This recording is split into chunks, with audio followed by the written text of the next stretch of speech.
제 전 재산 7만 원. 그 돈을 모두 잃은 날 제 인생이 바뀌었습니다. 여러분은 믿으시겠습니까? 가진 것 없는 청년이 마지막 남은 돈까지 쏟아부은 그 선택이 인생 전체를 뒤바꿀 줄은. 저는 강민호입니다.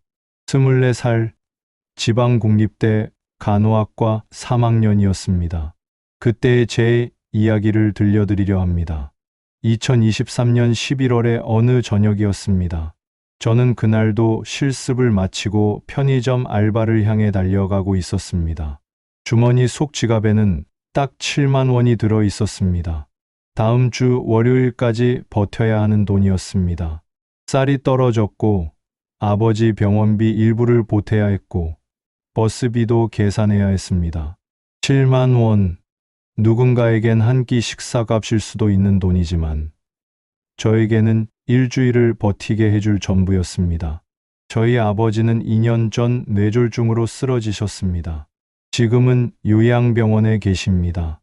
말씀도 제대로 못하시고 오른쪽 몸을 거의 쓰지 못하십니다.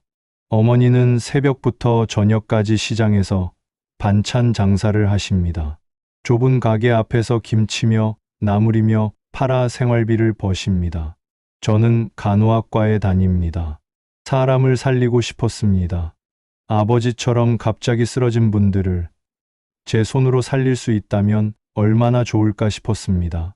하지만 현실은 냉정했습니다. 등록금은 학자금 대출로 겨우 막았고 생활비는 제가 벌어야 했습니다. 실습은 하루 8시간, 저녁에는 편의점에서 밤 10시까지 일했습니다. 주말에는 카페 알바를 더 뛰었습니다. 잠은 늘 부족했고 끼니는 거르기 일쑤였습니다. 그날 저녁 저는 실습복 차림으로 편의점을 향해 뛰고 있었습니다. 11월 말에 차가운 바람이 얼굴을 때렸습니다. 골목길을 지나는데 저 앞에 무언가 쓰러져 있는 게 보였습니다. 처음엔 쓰레기 더미인 줄 알았습니다. 그런데 가까이 다가가자 사람이었습니다. 할머니 한 분이 길바닥에 쓰러져 계셨습니다. 심장이 쿵 내려앉았습니다. 주변을 둘러봤지만 사람이 없었습니다. 저는 무릎을 꿇고 할머니께 다가갔습니다. 할머니, 괜찮으세요? 대답이 없었습니다. 손을 잡아보니 차갑고 맥박은 미약하게 뛰고 있었습니다. 호흡은 얕았고 얼굴은 창백했습니다. 119를 불러야 한다고 생각했습니다. 하지만 이 골목은 구급차가 들어오기 어려운 곳이었습니다. 그리고 119가 오기까지 시간이 얼마나 걸릴지 알 수 없었습니다. 저는 할머니를 업었습니다. 뼈만 앙상하게 남은 몸이었지만 제겐 무겁게 느껴졌습니다. 큰 길까지 나가 택시를 잡았습니다. 어디로 갈까요? 기사님이 물었습니다. 가장 가까운 응급실이요. 제 목소리는 떨리고 있었습니다. 병원 응급실에 도착했습니다. 할머니를 들것에 옮겼고 의료진이 달려들었습니다. 저는 멍하니 서 있었습니다. 간호사 선생님이 제게 물었습니다. 보호자세요? 아니요. 길에서 쓰러진 걸 발견해서 모시고 왔습니다. 신원 확인이 필요한데 지갑이나 소지품이 있나요? 할머니의 옷을 뒤져봤지만 아무것도 없었습니다.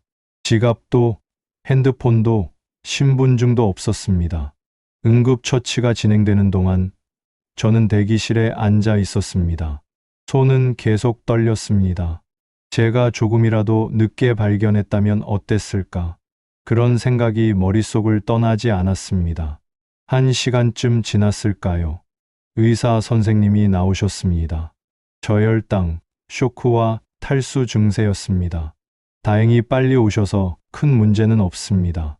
하지만 입원 관찰이 필요합니다. 그럼 다행이네요. 저는 안도의 한숨을 쉬었습니다. 그런데 보호자가 안 계시는데 입원비는 어떻게 하실 건가요? 그 말에 저는 멈칫했습니다. 입원비, 생각지도 못한 문제였습니다. 일단 선입금으로 10만 원이 필요합니다. 간호사 선생님이 말씀하셨습니다.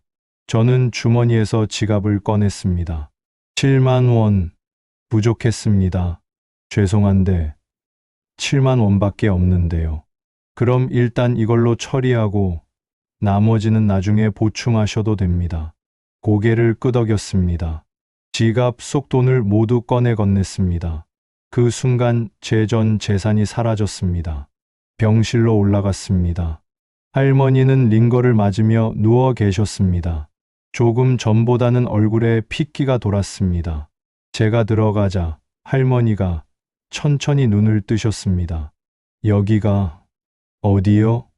병원이세요. 길에서 쓰러지셔서 제가 모시고 왔어요. 할머니는 천천히 고개를 끄덕이셨습니다. 정말 고맙네. 그 말씀에 저는 괜찮다고 당연한 일을 했을 뿐이라고 대답했습니다. 혹시 연락할 가족분이 계세요? 할머니는 고개를 저으셨습니다. 없어. 혼자 살아. 그 말에 가슴이 먹먹해졌습니다. 병원을 나왔습니다. 밤 9시가 넘어 있었습니다. 편의점 알바는 이미 늦었습니다. 연락을 하니 점장님은 화가 나셨습니다. 민호 씨, 오늘이 벌써 몇 번째예요. 다음에 또 이러면 다른 사람 구해야겠어요. 죄송하다는 말밖에 할 수 없었습니다. 집에 돌아왔습니다. 원룸 반지하 방은 차갑고 어두웠습니다. 냉장고를 열었지만 먹을 게 없었습니다. 라면도 떨어졌습니다. 배는 고팠지만 돈이 없었습니다. 그냥 물을 마시고 이불 속으로 들어갔습니다. 다음 날 아침 눈을 뜨자마자 현실이 덮쳤습니다. 통장 잔고는 3,000원. 다음 주 월요일 알바비가 들어오기 전까지 버텨야 했습니다. 학교 실습은 계속되었고 점심은 굶었습니다. 친구들이 밥 먹으러 가자고 했지만 돈이 없다고 말할 수 없었습니다. 선약 있어. 먼저 가. 거짓말을 하고 도서관으로 향했습니다. 그날 저녁 다시 병원을 찾았습니다. 할머니가 걱정되었습니다. 병실 문을 열자 할머니는 침대에 앉아 창밖을 바라보고 계셨습니다. 할머니, 어떠세요? 아, 어제 그 학생 또 왔구만. 할머니는 희미하게 웃으셨습니다. 많이 괜찮아지셨어요? 덕분에 살았지. 고마워. 저는 할머니 옆에 앉았습니다. 이야기를 나눴습니다. 할머니의 이름은 최은자. 올해 78이셨습니다. 시장에서 작은 채소 가게를 운영하신다고 했습니다. 혼자 사신 지 10년이 넘었고 자식은 없다고 하셨습니다. 왜 쓰러지셨어요? 먹을 걸 제대로 안 먹어서 그런가 보네. 요즘 장사가 안 돼서 말이야. 할머니의 손은 거칠었습니다. 평생 일만 하신 손이었습니다. 며칠 동안 저는 실습이 끝나면 병원을 찾았습니다. 할머니와 이야기를 나눴습니다. 할머니는 제게 과일을 깎아주시려 했고 저는 괜찮다며 손사래를 쳤습니다. 학생은 참 착하구만.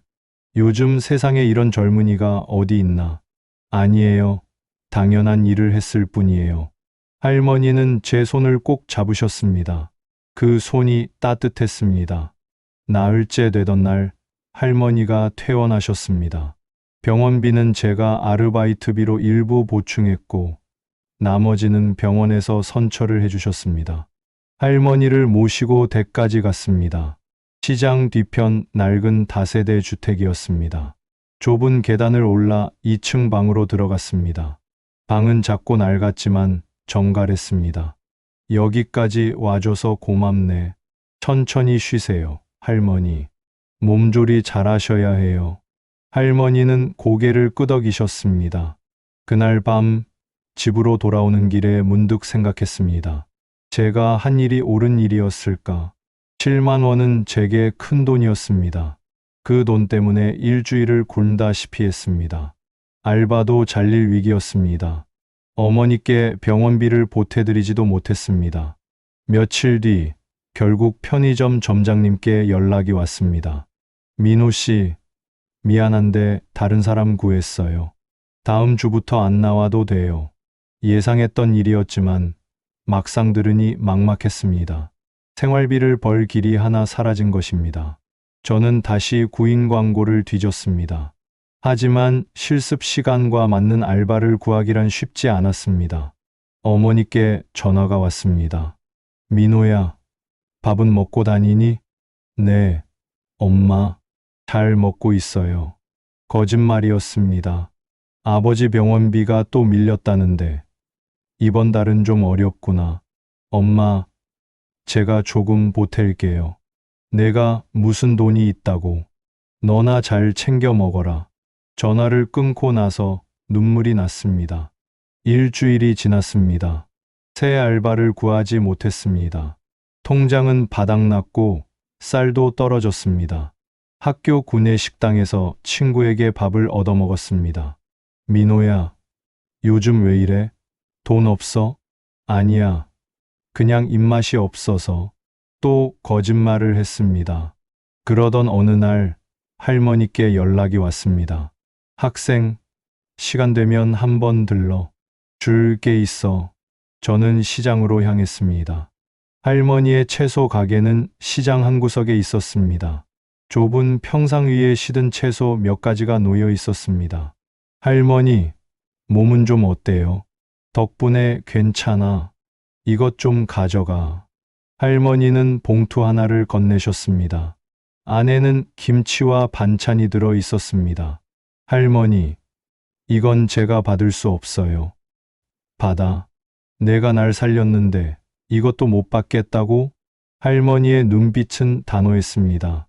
저는 고맙다는 말과 함께 봉투를 받았습니다. 그날 밤 할머니가 싸주신 반찬으로 밥을 먹었습니다. 오랜만에 제대로 된 식사였습니다. 눈물이 났습니다. 왜 사는 게 이렇게 힘들까? 왜 착하게 살려고 하면 더 힘들어지는 걸까? 그런 생각이 들었습니다. 다음 날 실습 중에 선배 간호사 선생님이 말씀하셨습니다. 민호 씨, 요즘 많이 힘들어 보여요. 아니에요. 괜찮습니다. 밥은 잘 먹어요? 얼굴이 많이 야위었어요. 저는 대답 대신 웃었습니다. 선배님은 제 어깨를 두드려 주셨습니다. 힘들면 말해요. 우리가 도울 수 있는 게 있을 거예요. 그날 저녁 학교 게시판에서 장학금 공고를 봤습니다. 생활비 지원 장학금이었습니다. 지원 조건을 읽어봤습니다. 저는 조건에 맞았습니다. 서류를 준비해서 제출했습니다. 떨리는 마음으로 결과를 기다렸습니다. 2주 뒤 결과가 나왔습니다. 불합격이었습니다. 경쟁률이 높아서 성적이 조금 더 좋은 학생들이 선발되었다고 했습니다. 주저앉고 싶었습니다. 하지만 그럴 시간도 없었습니다. 실습은 계속되었고 알바는 여전히 구하지 못했습니다. 어느 날 할머니께 다시 전화가 왔습니다. 학생, 시간 되면 우리 집으로 올 수 있어? 무슨 일이세요? 그냥 얘기 좀 하고 싶어서. 저는 할머니 댁으로 향했습니다. 할머니는 작은 상을 차려놓고 계셨습니다. 어서 와. 앉아. 할머니, 왜 이렇게까지? 그냥 내가 보고 싶었어. 밥이나 먹자. 할머니와 마주 앉아 밥을 먹었습니다. 오랜만에 따뜻한 밥상이었습니다. 식사를 마치고 할머니가 이야기를 시작하셨습니다. 학생, 나한테 얘기 좀 해줄래? 무슨 얘기요? 요즘 많이 힘들지? 얼굴에 다 써 있어. 저는 잠시 망설였습니다. 하지만 할머니의 눈빛이 너무 따뜻해서 결국 모든 걸 말씀드렸습니다. 아버지 이야기, 어머니 이야기, 알바 이야기, 학비 이야기, 그리고 할머니를 도운 뒤 겪은 일들까지. 할머니는 조용히 들으셨습니다. 제 이야기가 끝나자 할머니는 한참을 말없이 계셨습니다. 그러다 천천히 입을 여셨습니다. 학생, 후회해?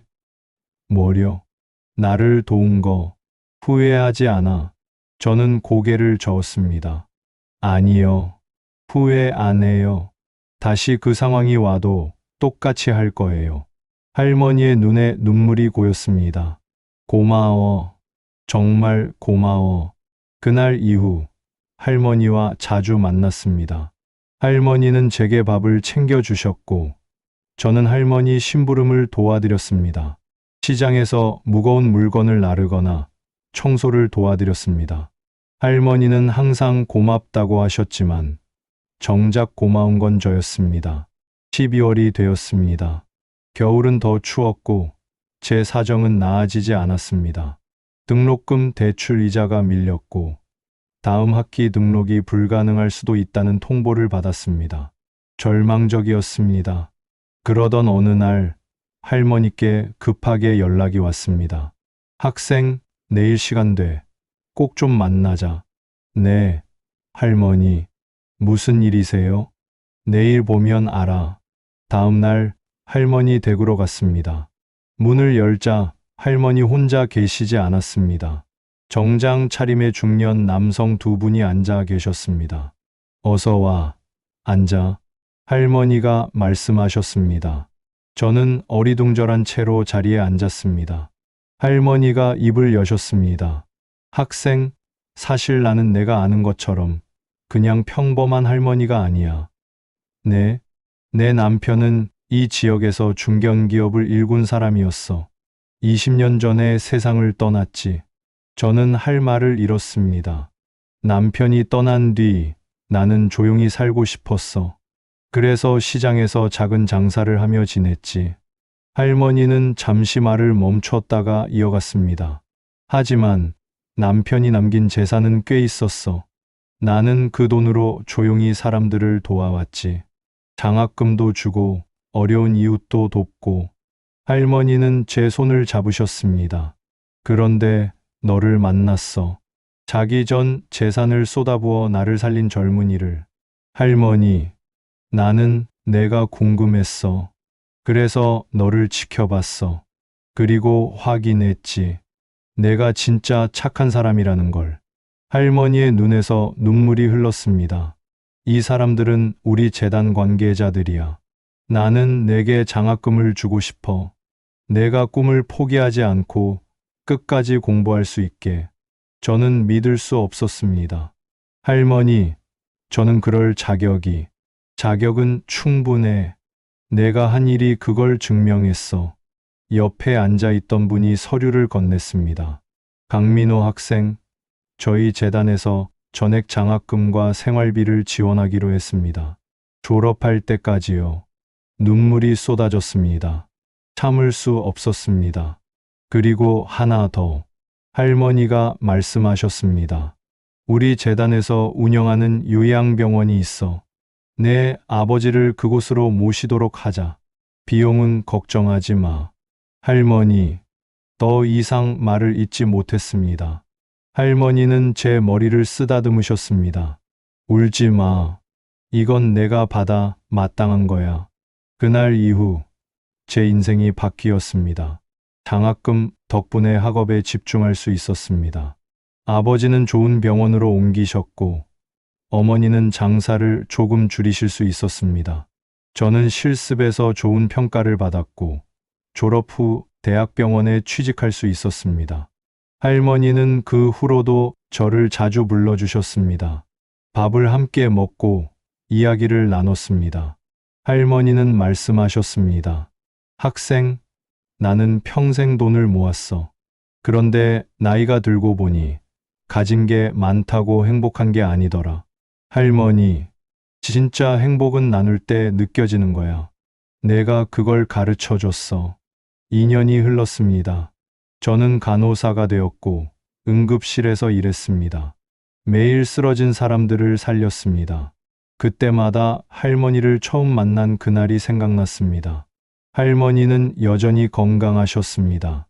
가끔 병원에 오셔서 저를 보셨습니다. 우리 학생, 이제 멋진 간호사가 다 됐네. 할머니 덕분이에요. 아니야, 내 덕분이지. 할머니는 항상 그렇게 말씀하셨습니다. 하지만 시간은 누구에게나 공평했습니다. 3년째 되던 해봄, 할머니가 쓰러지셨습니다. 저는 응급실로 달려갔습니다. 할머니는 산소 마스크를 쓰고 계셨습니다. 할머니, 저예요. 민호예요. 할머니는 희미하게 웃으셨습니다. 우리 민호 의사 선생님이 말씀하셨습니다. 심장이 많이 약해지셨습니다. 이제 시간이 얼마 남지 않았습니다. 가슴이 무너졌습니다. 저는 할머니 손을 꼭 잡았습니다. 할머니, 괜찮아지실 거예요. 아니야. 이제 갈 때가 됐어. 할머니는 제 손을 쓰다듬으셨습니다. 민호야, 내가 죽고 나면 편지 한 통이 있을 거야. 할머니, 그런 말씀 마세요. 들어, 그 편지에 내 마음을 담아뒀어. 할머니의 눈에서 눈물이 흘렀습니다. 너를 만나서 정말 행복했어. 저도요, 할머니. 저도 할머니 만나서 정말 행복했어요. 할머니는 천천히 눈을 감으셨습니다. 그리고 다시 뜨지 않으셨습니다. 장례식장은 조용했습니다. 하지만 많은 사람들이 찾아왔습니다. 할머니가 도운 사람들이었습니다. 장학금을 받은 학생들, 병원비를 지원받은 가족들, 사업 자금을 빌린 상인들, 모두 할머니를 기억하고 있었습니다. 저는 그제야 알았습니다. 할머니가 얼마나 많은 사람들에게 빛이었는지를. 장례를 치른 뒤 재단 관계자분이 저를 찾아왔습니다. 강민호 씨, 할머니께서 당신에게 남긴 편지가 있습니다.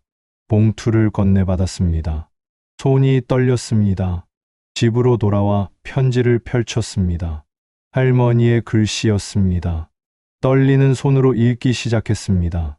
사랑하는 민호에게 이 편지를 읽고 있다면 나는 이미 세상을 떠났겠구나. 슬퍼하지 마. 나는 충분히 행복한 삶을 살았어. 특히 너를 만난 이후로는 더욱 그랬지. 민호야, 너는 내게 물었었지. 왜 나를 도와주냐고. 나는 그때 제대로 대답하지 못했어. 이제 그 답을 해주고 싶구나. 나는 평생 돈을 모았어. 남편과 함께 사업을 일구고 재산을 불렸지. 사람들은 우리를 부러워했어. 하지만 나는 행복하지 않았어. 남편이 세상을 떠난 후 나는 혼자가 되었어. 돈은 많았지만 외로웠어. 그래서 나는 돈을 나누기 시작했어. 어려운 사람들을 돕고 장학금을 주고 병원을 지었지. 그제야 내 마음이 채워지는 걸 느꼈어. 하지만 나는 늘 궁금했어. 진짜 선한 사람이 있을까? 대가를 바라지 않고 남을 도울 수 있는 사람이 있을까? 나는 그런 사람을 만나고 싶었어. 그리고 너를 만났어. 추운 골목길에서 쓰러진 나를 발견하고 전 재산을 쏟아부어 살린 젊은이. 나는 너를 시험하려던 게 아니었어. 정말로 쓰러진 거였지. 하지만 내가 한 일은 기적 같았어. 너는 돈이 없었어. 힘들었고 배고팠고 지쳐 있었지. 그런데도 나를 도왔어. 아무도 보지 않는 골목에서 아무 대가도 바라지 않고 나는 너를 지켜봤어. 내가 밥을 굶으면서도 나를 찾아오는 걸 봤어. 내가 알바를 잃고도 후회하지 않는 걸 봤어. 내가 가족을 위해 애쓰는 걸 봤어. 그리고 확신했지. 너는 진짜 선한 사람이라고. 민호야, 나는 내게 많은 걸 주지 못했어. 장학금과 몇 가지 도움이 전부였지. 하지만 너는 내게 훨씬 큰 걸 줬어. 너는 내게 희망을 줬어. 세상이 아직 살만한 곳이라는 걸 보여줬어. 돈보다 중요한 게 있다는 걸 증명해줬어. 그게 얼마나 큰 선물인지 아니? 민호야, 내가 내게 당부하고 싶은 게 있어. 부디 계속 그렇게 살아줘. 돈을 벌게 되더라도, 성공하게 되더라도, 지금의 그 마음을 잃지 말아줘. 어려운 사람을 보면 손을 내밀어줘. 쓰러진 사람을 보면 일으켜 세워줘. 내가 그랬던 것처럼. 그리고 기억해줘. 진짜 부는 얼마나 가지느냐가 아니라 얼마나 나누느냐에 있다는 걸. 진짜 성공은 얼마나 올라가느냐가 아니라 얼마나 많은 사람을 끌어올리느냐에 있다는 걸. 나는 내가 훌륭한 간호사가 될 거라 믿어. 아니, 이미 됐구나. 내가 살릴 사람들이 얼마나 행운인지 몰라. 민호야, 너를 만나서 정말 행복했어. 내 덕분에 내 인생 마지막이 빛났어. 고마워. 정말 고마워. 그리고 부디 행복해라. 내가 행복하면 나도 하늘에서 웃을 수 있을 거야. 언제나 너를 응원하는 최은자 할머니가 편지를 다 읽고 나서 한참을 울었습니다. 할머니의 목소리가 들리는 것 같았습니다. 가슴이 너무 아팠습니다. 하지만 동시에 따뜻했습니다. 다음 날 재단에서 다시 연락이 왔습니다. 할머니께서 유언을 남기셨습니다. 무슨 유언이요? 재단 이사로 당신을 임명하셨습니다. 그리고 장학 사업을 계속 이어가 달라고 하셨습니다. 저는 놀랐습니다. 제가요? 네. 할머니께서는 당신이야말로 진정으로 사람을 이해하는 분이라고 하셨습니다. 그날 이후 저는 재단 일을 돕기 시작했습니다. 낮에는 병원에서 환자를 돌보고 저녁에는 재단 일을 했습니다. 어려운 학생들을 선발하고 장학금을 지급하고 병원비를 지원했습니다. 할머니가 하시던 일을 이어갔습니다. 시간이 흘렀습니다. 저는 결혼을 했고 아이도 낳았습니다. 응급실 수간호사가 되었고 많은 생명을 살렸습니다. 하지만 제일 중요한 건 따로 있었습니다. 저는 할머니의 가르침을 잊지 않았습니다. 어려운 사람을 보면 도왔습니다. 쓰러진 사람을 보면 일으켰습니다. 제가 가진 것을 나눴습니다. 재단은 점점 커졌습니다. 더 많은 학생들이 장학금을 받았습니다. 더 많은 가족들이 의료비 지원을 받았습니다. 할머니의 뜻이 계속 이어졌습니다. 그리고 10년이 흘렀습니다. 저는 어느덧 34이 되었습니다. 아들은 초등학교에 다니고 아버지는 많이 회복하셔서 걸으실 수 있게 되었습니다. 어머니는 장사를 그만두시고 편히 쉬고 계십니다. 어느 날 아들이 물었습니다. 아빠, 우리는 왜 계속 다른 사람들을 도와요? 저는 아들을 무릎에 앉혔습니다. 아빠가 얘기 하나 들려줄게. 저는 아들에게 할머니 이야기를 들려줬습니다. 전 재산 7만 원을 쏟아부은 날의 이야기를, 굶주리면서도 할머니를 돌본 이야기를, 그리고 할머니가 제 인생을 바꿔준 이야기를. 아들은 눈을 반짝이며 들었습니다. 그럼 할머니는 아빠의 은인이네요? 아니야. 아빠가 할머니의 은인이었대. 무슨 말이에요? 저는 아들의 머리를 쓰다듬었습니다. 도움을 받은 사람보다 도움을 준 사람이 더 큰 선물을 받는단다. 그게 무슨 뜻이에요? 도움을 주면 마음이 따뜻해지거든. 그게 제일 큰 선물이야. 아들은 고개를 끄덕였습니다. 저는 지금도 기억합니다. 그날 저녁 골목에서 쓰러진 할머니를 발견했던 순간을, 주머니 속 7만 원을 꺼내던 순간을, 그때 저는 제 전 재산을 잃었다고 생각했습니다. 하지만 지금 돌이켜보면 저는 그날 전 재산을 얻었습니다. 돈으로 살 수 없는 것들을 얻었습니다. 진짜 부가 무엇인지 알게 되었습니다. 어떤 사람들은 제게 물어봅니다. 후회하지 않아요? 그때 그 돈을 아꼈다면 덜 힘들었을 텐데.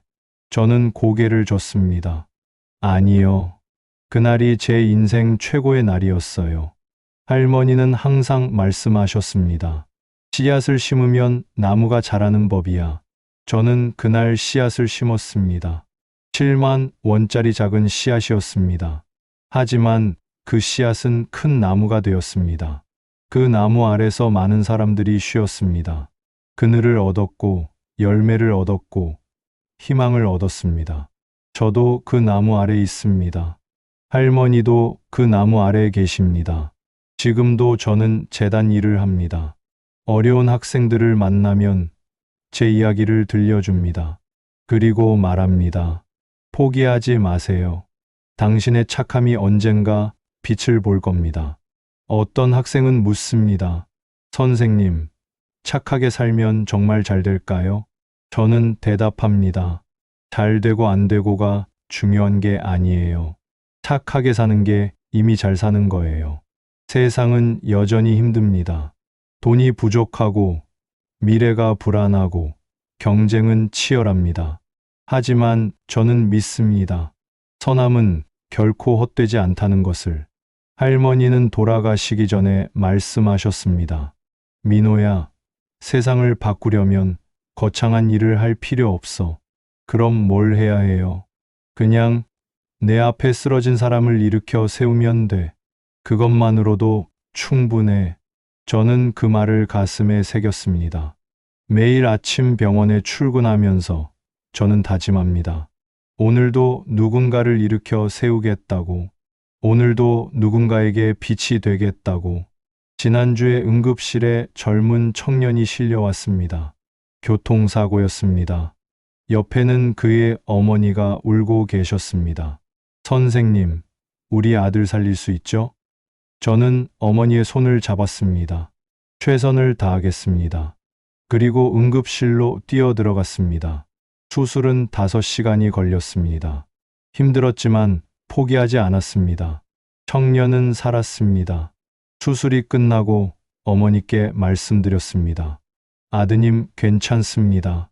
어머니는 제 손을 붙잡고 울었습니다. 고맙습니다, 선생님. 정말 고맙습니다. 그 순간 저는 생각했습니다. 아, 이거구나. 이게 할머니가 느꼈던 기쁨이구나. 이게 진짜 부구나. 저는 지금 행복합니다. 부자는 아니지만 넉넉하게 삽니다. 유명하지는 않지만 의미 있게 삽니다. 많이 가지진 못했지만 많이 나눕니다. 그리고 저는 알고 있습니다. 할머니가 하늘에서 저를 보고 계신다는 것을, 웃고 계신다는 것을. 잘하고 있어, 민호야. 그렇게 말씀하고 계실 거라는 것을. 가끔 저는 그날로 돌아갑니다. 2023년 11월, 주머니에 7만 원이 전부였던 그날, 골목에서 할머니를 발견했던 그날. 만약 그날 제가 지나쳤다면 어땠을까요? 만약 돈이 아까워서 외면했다면 어땠을까요? 제 인생은 지금과 완전히 달랐을 겁니다. 저는 그날 선택했습니다. 돈보다 사람을 선택했습니다. 편함보다 옳음을 선택했습니다. 그리고 그 선택이 제 인생을 바꿨습니다. 여러분께도 그런 순간이 올 겁니다. 쓰러진 누군가를 발견하는 순간, 도와줄까 말까 고민하는 순간, 내 것을 내줘야 할지 망설이는 순간, 그때 저는 말씀드리고 싶습니다. 두려워하지 마세요. 손을 내미세요. 그 손길이 누군가의 인생을 바꿀 수 있습니다. 그리고 그건 결국 여러분의 인생도 바꿀 겁니다. 할머니는 제게 가르쳐 주셨습니다. 진정한 부는 얼마나 가지느냐가 아니라 얼마나 나누느냐에 있다고. 진정한 성공은 얼마나 높이 올라가느냐가 아니라 얼마나 많은 사람을 끌어올리느냐에 있다고. 저는 그 가르침대로 살려고 노력합니다. 완벽하진 않지만 매일 노력합니다. 때로는 실패하지만 다시 일어납니다. 왜냐하면 저는 알기 때문입니다. 이 길이 옳다는 것을, 이 길이 행복으로 가는 길이라는 것을, 이 길이 할머니가 걸으셨던 길이라는 것을. 오늘도 저는 병원으로 출근합니다. 환자들이 기다리고 있습니다. 누군가의 아들이, 누군가의 딸이, 누군가의 부모님이 제 손길을 기다립니다. 저는 최선을 다할 겁니다. 한 사람 한 사람을 할머니처럼 대할 겁니다. 그들에게 빛이 되어줄 겁니다. 그리고 저녁에는 재단 사무실로 갑니다. 장학생 면접이 있습니다. 어려운 환경에서도 꿈을 포기하지 않는 학생들을 만납니다. 그들을 보면 예전의 제가 보입니다. 힘들지만 포기하지 않던 24살의 저. 7만 원이 전부였던 저. 하지만 선택했던 저. 저는 그들에게 말할 겁니다. 당신의 꿈을 응원합니다. 당신의 착함이 빛날 겁니다. 포기하지 마세요. 그리고 집으로 돌아갑니다. 아내와 아들이 기다립니다. 저녁을 먹으며 오늘 하루를 이야기합니다. 아들은 학교에서 있었던 일을 들려줍니다. 아빠, 오늘 친구가 넘어져서 제가 일으켜줬어요. 아들이 말합니다. 저는 아들의 머리를 쓰다듬습니다. 잘했어. 정말 잘했어. 그 순간 저는 느낍니다. 할머니의 가르침이 이어지고 있다는 것을 제 아들에게, 그리고 제가 도운 사람들에게 그렇게 씨앗이 퍼져나가고 있다는 것을. 밤이 되면 저는 가끔 할머니를 생각합니다. 그립습니다. 다시 한번 뵙고 싶습니다. 할머니, 저 잘하고 있죠? 그렇게 묻고 싶습니다. 그러면 할머니는 분명 이렇게 대답하실 겁니다. 그럼 잘하고 있지. 정말 잘하고 있어. 그리고 웃으실 겁니다. 그 따뜻한 미소로 저는 오늘도 삽니다. 할머니가 가르쳐 주신 대로 나누며, 돕며, 사랑하며. 돈이 많지 않아도 괜찮습니다. 유명하지 않아도 괜찮습니다. 중요한 건 얼마나 가졌느냐가 아니라 어떻게 사느냐입니다. 저는 7만 원으로 시작했습니다. 그 돈은 사라졌지만 그 대가로 제 인생을 얻었습니다. 진짜 부를 얻었습니다. 진짜 행복을 얻었습니다. 여러분도 할 수 있습니다. 가진 게 적어도 괜찮습니다. 중요한 건 나누려는 마음입니다. 도우려는 손길입니다. 그 작은 선택이 세상을 바꿉니다. 한 사람의 인생을 바꿉니다. 그리고 결국 여러분의 인생도 바꿉니다. 할머니는 말씀하셨습니다. 씨앗을 심어라. 언젠가 숲이 될 테니. 저는 씨앗을 심었습니다. 이제 작은 숲이 되었습니다. 그 숲에서 많은 사람들이 쉬고 있습니다. 그늘을 얻고 열매를 얻고 희망을 얻습니다. 저도 그 숲의 일부입니다. 여러분도 될 수 있습니다. 오늘 누군가 쓰러져 있다면 일으켜 세워주세요. 오늘 누군가 도움이 필요하다면 손을 내밀어 주세요. 그것이 씨앗이 됩니다. 언젠가 숲이 될 씨앗. 저의 이야기가 여러분의 마음에 닿았기를 바랍니다. 제가 할머니께 받은 그 따뜻함을 여러분도 느끼셨기를 바랍니다. 그리고 부디 기억해 주세요. 진정한 부는 얼마나 가지느냐가 아니라 얼마나 나누느냐에 있습니다. 진정한 성공은 얼마나 높이 올라가느냐가 아니라 얼마나 많은 사람과 함께 가느냐에 있습니다. 오늘도 저는 살아갑니다. 할머니가 보여주신 그 길을 따라. 그리고 언젠가 저도 누군가에게 그런 사람이 되기를 꿈꿉니다. 할머니가 제게 그러셨던 것처럼. 감사합니다. 제 이야기를 들어주셔서, 여러분의 시간을 내어주셔서 이 이야기가 여러분의 마음에 작은 씨앗이 되기를 바랍니다. 그리고 언젠가 그 씨앗이 아름다운 나무가 되기를 바랍니다. 마지막으로 부탁 하나만 드리겠습니다. 이 이야기가 마음에 닿으셨다면 구독과 좋아요 부탁드립니다. 그 작은 클릭이 또 다른 이야기를 만들어냅니다. 또 다른 누군가에게 희망을 전할 수 있습니다. 여러분의 응원이 제게는 큰 힘이 됩니다. 그리고 댓글로 여러분의 이야기도 들려주세요. 여러분도 누군가를 도운 경험이 있나요? 여러분도 누군가에게 도움을 받은 적이 있나요? 우리 함께 나눔의 문화를 만들어가요. 함께 따뜻한 세상을 만들어가요. 한 사람 한 사람의 작은 선택이 모여 큰 변화를 만듭니다. 다시 한번 감사드립니다. 여러분 모두 행복하시길 바랍니다. 그리고 오늘 하루도 누군가에게 빛이 되어 주시길 바랍니다. 할머니가 항상 말씀하셨던 것처럼 우리는 모두 서로의 빛입니다. 그 빛을 나눌 때 우리는 비로소 진짜 부자가 됩니다. 여러분, 사랑합니다. 건강하세요. 그리고 착하게 사세요. 다음에 또 좋은 이야기로 찾아뵙겠습니다. 구독 잊지 마세요. 감사합니다.